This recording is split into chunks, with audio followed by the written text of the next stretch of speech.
పక్కనే ఉన్నా అన్నా, వచ్చేస్తున్నా. ఇక్కడే ఆపండి.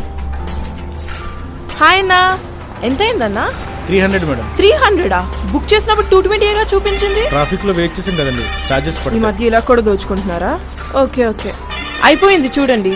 ఏంటి క్యాబ్ తో డిస్కషన్? ట్రాఫిక్ లో వెయిట్ చేసినందుకు కూడా ఎక్స్ట్రా ఛార్జ్ చేశాడు. అదా, మార్కెట్ లోకి క్యాబీ అని కొత్త యాప్ వచ్చింది, అది డౌన్లోడ్ చేసుకో. బుక్ చేసినప్పుడు ఎంత అమౌంట్ చూపించిందో డ్రాప్ లొకేషన్ కూడా అదే అమౌంట్ చూపిస్తుంది, ఎంత ట్రాఫిక్ ఉన్నా సరే. కలిసి వెళ్దాం, క్యాబీతో ఉందాం. Thanks to Cabby services. Any time on time. Thanks to Cabby services. Download now. ప్రజోపయోగకర కార్యక్రమాల అమలుకు గత వైసీపీ పాలకులు చూపిన నిర్లక్ష్యం నగర అభివృద్ధికి శాపంగా మారిందని ఏలూరు ఎమ్మెల్యే బడేటి చంటి పేర్కొన్నారు. పనుల బిల్లులు పెండింగ్ లో పెట్టడం, వైసీపీ ప్యాలెస్ లు కట్టుకోవడమే పనిగా పెట్టుకున్నారని ఎద్దేవా చేశారు. ఏలూరులో పురపాలక సంఘం ఆధ్వర్యంలో నిర్మించిన 5 MLD మురుగునీటి ట్రీట్మెంట్ ప్లాంట్ లోని పలు విభాగాలను బుధవారం ఎమ్మెల్యే బడేటి చంటి స్వయంగా పరిశీలించారు. అధికారులను అడిగి దానికి సంబంధించిన పూర్తి వివరాలను తెలుసుకున్నారు. ఈ సందర్భంగా ఆయన మాట్లాడుతూ ఏలూరు నగరంలో 4 డివిజన్లకు సంబంధించి గతంలో టీడీపీ ప్రభుత్వ హయాంలోనే మురుగునీరు శుద్ధి చేసేందుకు ప్లాంట్ నిర్మాణం చేపట్టామన్నారు.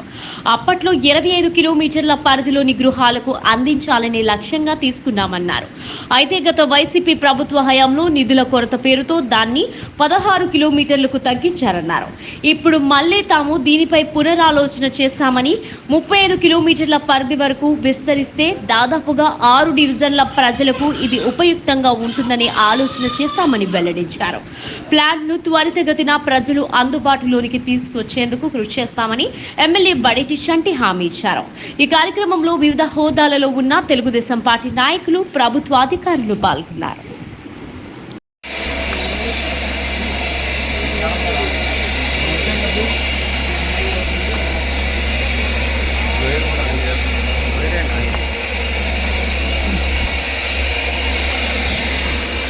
మరి మీరు ఇప్పుడంతా చూసేదంతా కూడా సెవరేజ్ ట్రీట్మెంట్ ప్లాంట్ ఇది. దీంట్లో ఎందుకంటే 4 డివిజన్లకు సంబంధించి ఏదైతే ఆ మురుగునీరు ఉందో అదంతా కూడా ఇక్కడికి వచ్చి దాన్ని శుద్ధి చేసి మళ్ళీ అందరికీ కూడా ప్రజలకు అందిస్తారు. ఈ ప్లాంట్ బాగా విశిష్టత చెందుకుంది. దీన్ని తెలుగుదేశం పార్టీ హయాంలో దీన్ని ప్రారంభించడం జరిగింది. నిధుల కొరత వల్ల దీన్ని బాగా తగ్గించి ఏదైతే 25 కిలోమీటర్లకి చేయాల్సింది ఉన్నదో ఇప్పుడు 16 కిలోమీటర్లకి చేశారని చెప్తున్నారు. ప్రమాణమే 35 కిలోమీటర్లు చేస్తే 6 డివిజన్లకు సంబంధించిన వేస్టేజ్ వాటర్ అంతా కూడా ఇక్కడ రావడం జరుగుతుంది. దానివల్ల ఉపయోగం పడుతుంది. ఇప్పుడు దీన్ని ఏదైతే రేట్లు పెరిగి GST కూడా పెరగడం వల్ల 16 కిలోమీటర్లు చేయడం జరుగుతుందని చెప్తున్నారు. దీనివల్ల ప్రజలకు ఉపయోగపడితే మురుగంతా కూడా బయటకు వచ్చేస్తే మంచినీళ్ళు సదుపాయం కూడా వాళ్ళందరికీ కూడా జరుగుతుంది.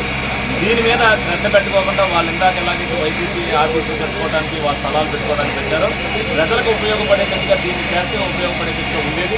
దీనికి సంబంధించి కూడా వాళ్ళు బిల్స్ పెండింగ్ ఉన్నాయంటారు. ఒక 4 కిలోమీటర్ల వరకు వర్క్ చేయలేదని చెప్తున్నారు. తప్పనిసరిగా దీన్ని ఇమీడియట్గా ఆచరణలోకి తీసుకొచ్చేటట్టుగా మేము తెలుగుదేశం పార్టీ హయాంలో ఏదైతే ఉన్నదో అది ప్రారంభించాం. మళ్ళీ ఇప్పుడు కూడా దాన్ని పునాది ఏదైతే వేసామో దాన్ని ప్రారంభించడానికి కూడా చర్య తీసుకుంటాం. రాబోయే నెలల్లోనే ఈ ప్లాంట్ దీంట్లోకి వచ్చేటట్టుగా చేయడం జరుగుతుంది. ప్రజలందరూ కూడా ఉపయోగపడుతుంది. ప్రజలు కూడా దీన్ని ఇదివరకు ఏంటంటే మెటీరియల్ మేము ఇస్తా ఉన్నామంటే వాళ్ళందరితో కూడా సంప్రదించి ఏదైతే వాళ్ళు కూడా కట్టాలి, ఇంట్లో కట్టుకోవడానికి 5-6 వేలు అవుతుంది. దీంట్లోకి కనెక్షన్ ఇచ్చుకోవడానికి 5-6 వేలు పెట్టుకోగలిగిన వాళ్ళు వాళ్ళ ముందుగా పెట్టుకుని ఈ ప్లాంట్ ఏదైతే ఉందో ముందు ప్రారంభించడానికి ఏ ఇబ్బంది లేకోకుండా చేయడానికి అన్ని చర్యలు కూడా తీసుకుంటామని సందర్భంగా తెలియజేస్తాం.